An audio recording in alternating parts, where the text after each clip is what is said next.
اور پھر اس کے بعد انہوں نے بتایا کہ جی جو گرفتاریاں ہو رہی ہیں اس میں سلمان احمد جو ان کے پرانے ساتھی ہیں جنون والے، تو Salman Ahmed U S national ہیں انہوں نے کہا، اور وہ وہاں پر ہیں، اور یہاں پر ان کے 2 بہنوئی ہیں ان کو اٹھا لیا گیا، اور سلمان احمد سے کہا گیا کہ جی آپ یہ 9 مئی کے واقعے کی مذمت کریں ایک ویڈیو میسیج میں، اور آپ پاک فوج کے حق میں بیان دیں، ویڈیو ریکارڈ کریں، اس کو آپ اپنے ٹویٹر اکاؤنٹ پر اپلوڈ کریں، تو آپ کے دونوں بہنوئی ہم چھوڑ دیں گے۔ کہتے ہیں جی انہوں نے ان کی بات کو مانا اور وہ ویڈیو اپلوڈ کر دی۔ ویڈیو اپلوڈ کرنے کے بعد وہ کہتے ہیں جی اب بھی نہیں ہم چھوڑیں گے، اپنے ٹویٹر کا پاسورڈ دیں۔ اچھا، تو انہوں نے کہا جی سلمان خان صاحب نے بتایا کہ سلمان احمد اس بات پر اڑ گئے، انہوں نے کہا جی یہ تو میں نہیں دوں گا۔ پھر انہوں نے کہا جی جو لوگ چھوڑ کر جا رہے ہیں میرے لیے تب ہمارے لیے مسئلہ ہو کہ جب لوگ عوام ہمیں چھوڑ کر جانا شروع ہو جائے۔ ان سے پوچھا میں نے کہ کیا آپ پریشان ہیں؟ تو خان صاحب نے کہا کہ جی میں پریشان نہیں ہوں، PMLN پریشان ہے کیونکہ ان کا ووٹ بینک کم ہو رہا ہے۔ پھر ان سے سوال یہ بھی پوچھا گیا کہ کیا انٹرنیشنل بات ہوئی، تو انہوں نے کہا جی US کا PDM پر کوئی پریشر نہیں ہے۔ پھر ان کی طرف سے یہ بھی کہا گیا کہ صدر عارف علوی صاحب نہیں جا رہے ہیں، یعنی کہ ان سے پوچھا صدر عارف علوی صاحب کے بارے میں تو انہوں نے کہا جی وہ نہیں جا رہے ہیں۔ پھر عمران خان صاحب نے کہا کہ جی میں اپنے گھٹنے کیوں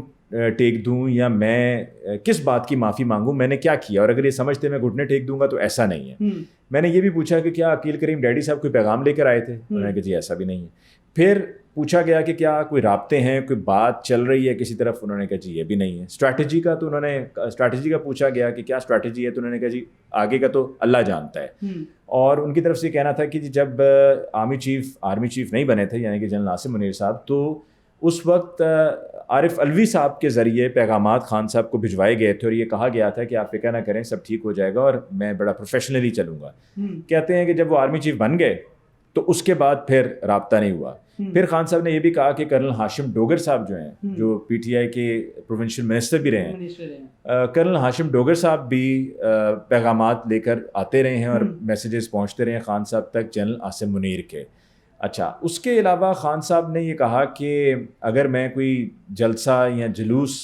ریلی کی بات کی گئی وہاں پہ، تو انہوں نے کہا جی دیکھیں ہم نے مرید کے پہ کرنے کی کوشش کی، تو ہم نے ریکویسٹ دی ایڈمنسٹریشن کو، انہوں نے ریجیکٹ کر دیا، ہم نے ہائی کورٹ میں اس پہ پٹیشن کی، وہ وہاں پہ بھی ہماری درخواست کو مسترد کر دیا گیا۔ تو خان صاحب یہ جب باتیں کر رہے تھے تو ایسا نہیں تھا کہ خان صاحب کوئی بڑے گھبرائے ہوئے ہیں یا پریشان ہیں۔ میں نے خان صاحب سے کہا، میں نے کہا خان صاحب آپ آج کل مشورہ کس سے کرتے ہیں، ایڈوائس کس سے لیتے ہیں؟ تو انہوں نے کہا جی میرے 2 فون تھے، ایک فون جو ہے وہ نیب کے پاس ہے، دوسرا فون جو ہے وہ میرا ٹیپڈ ہے۔ تو میں نے کہا پھر بات کس سے کرتے ہیں؟ کہتے ہیں میں خود ہی سے باتیں کرتا ہوں آج کل۔ تو خان صاحب نے کہا کہ جی دیکھیں ہم نے مشکل وقت دیکھا ہے، لیکن یہ پوچھا گیا کہ کیا کوئی ڈیوائن انٹرونشن ہوگی، تو خان صاحب نے کہا کہ جی ہوتی ہی ڈیوائن انٹرونشن ہے۔ تو ملاقات میں نے جو اسیس کیا وہ یہی ہے کہ خان صاحب ابھی تک اپنے موقف پہ ڈٹے ہوئے ہیں، کیونکہ خان صاحب نے یہ بھی کہہ دیا کہ جی مجھے باہر جانے کی کوئی آفر نہیں ہوئی ہے، اور بلکہ میں تو خوش ہوں کہ میرا نام ECL پہ ڈال دیا گیا۔ اچھا علی بھائی، کیا اس ملاقات میں کوئی آڈیو لیکس کے حوالے سے بھی کوئی بات کی گئی ہے؟ ویڈیو لیکس کی بات ہوئی۔ اچھا، انہوں نے کہا کہ جب جنرل ریٹائرڈ قمر جاوید باجوہ صاحب آرمی چیف تھے تو کہتے ہیں کہ جی میری جب ان سے ملاقاتیں ہوئیں، اور آپ نے بھی پہلا سوال مذاکرات کا بھی کیا تو میں اس کا بھی جواب ساتھ میں دیتا ہوں۔ انہوں نے کہا جی جو آڈیو جنرل باجوہ صاحب سے جو ملاقات ہوئی وہ ملاقاتیں اسی لیے تھیں کیونکہ آپ ہمیں ابھی کہہ رہے ہیں کہ مذاکرات کی طرف جائیں آپ، تو وہ مذاکرات ہی کے لیے تو ملاقاتیں تھیں،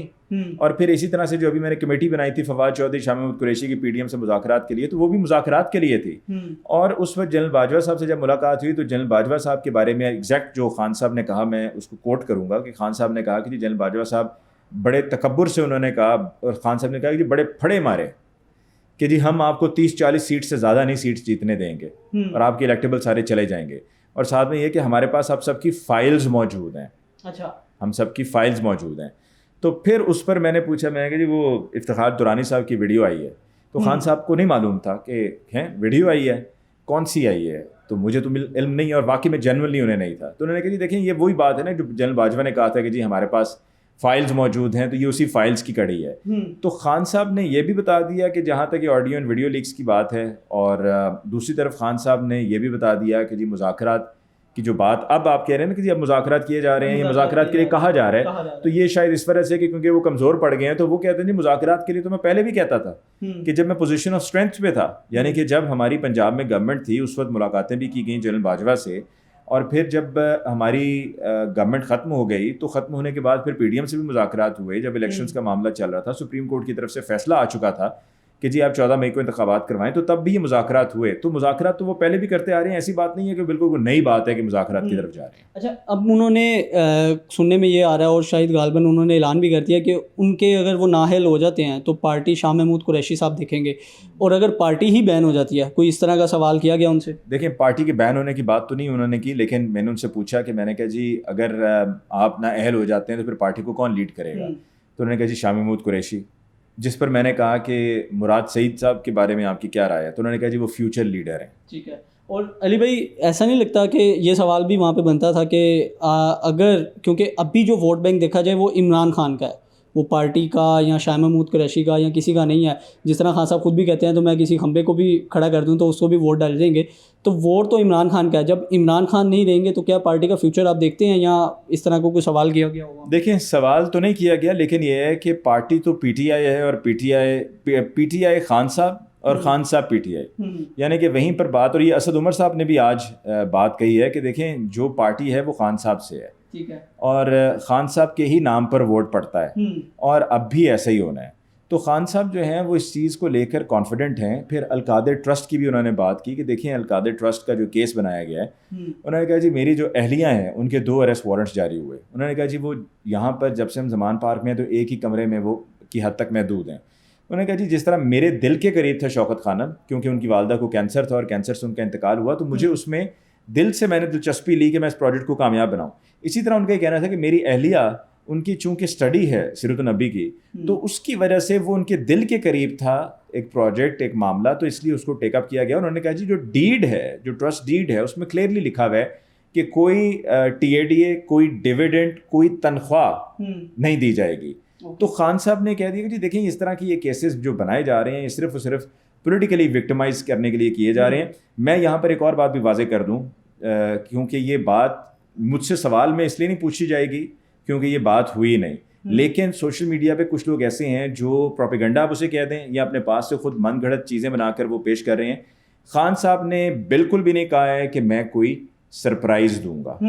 خان صاحب نے بالکل نہیں کہا کہ میں کوئی سرپرائز دوں گا یا میں سرپرائز دینے جا رہا ہوں, کیونکہ سیٹرڈے نائٹ جو ایک لیٹ نائٹ پریس کانفرنس ہوئی اس سے پہلے کچھ ٹویٹس آئیں برطانیہ سے جس میں کہا گیا کہ جی, اور پاکستان سے بھی آئیں کہ خان صاحب نے کہا میں سرپرائز دوں گا, تو یہ ہم نے دیکھے پکڑ لیا اور یہ وہ سرپرائز کی جو بات ہو رہی تھی اس کو اس کے ساتھ جوڑا. خان صاحب نے کوئی سرپرائز کی بات نہیں کی. اور میں یہاں پر ایک اور بات بھی ایڈ کر دوں کہ سوشل میڈیا پہ کچھ لوگ یہ بھی اپنے پاس سے خود سے چیزیں کریٹ کر کے لگا رہے ہیں کہ جی خان صاحب نے کہا کہ جو لوگ میرے سب آگے پیچھے ہوتے تھے, ہر وقت یہاں پر اویلیبل ہوتے تھے اور ان کی طرف سے ہر چیز ان کی میرے لیے اویلیبل ہوتی تھی, تو وہ اب فون بھی نہیں اٹھاتے. تو خان صاحب نے ایسا بھی کچھ نہیں کہا. خان صاحب نے ایسا بالکل کچھ نہیں کہا کہ جی وہ فلاں مجھ سے اب لوگ فون پہ بات نہیں کرتے یا میں فون میرا اٹھاتے نہیں ہیں, اس طرح کی کوئی بات نہیں ہوئی ہے. اچھا,